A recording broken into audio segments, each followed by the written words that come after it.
ఒకటి road hits అంటే road సోలా, road పోటు, వీటిల్లో వీధి పోటు దాదాపుగా 1286 ప్లాట్లకి ఇష్యూ ఉంది. ఇందులో 990 మంది ఏమి ఇబ్బంది లేకుండా రిజిస్టర్ చేసేసుకున్నారు. 156 మంది మాత్రం కంప్లైంట్ చేశారు దీంట్లో ఇష్యూ ఉంది అని. ఇందులో జనరల్గా ఈ ప్లానింగ్ చేసినప్పుడు వాస్తు వాటికి కొన్ని బ్యాడ్ ఫేసింగ్ వాటిని మనం వాటికి ఎలా చేయకూడదు. అందులో north west, east south east, south west, west south west bad facing.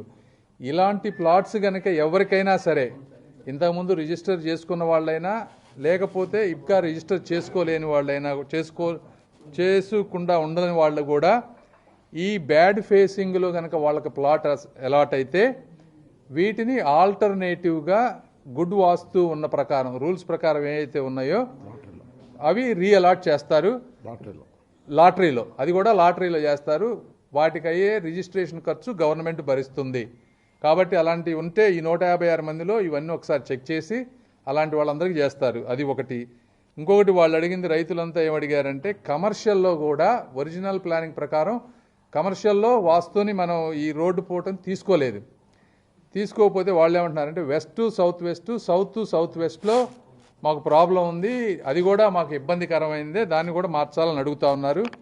అది ఒక ఇష్యూ. రెండోది, మెయిన్ రోడ్డు పెద్దగా ఉంది, చిన్న రోడ్డు ఏమో దానికి కనెక్ట్ అయ్యేది చిన్న రోడ్లు ఉన్నాయి.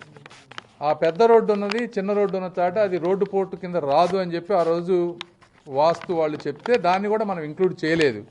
అయితే వీళ్ళు ఏమంటున్నారంటే దాన్ని కూడా మీరు ఒకసారి కన్సిడర్ చేయమంటున్నారు.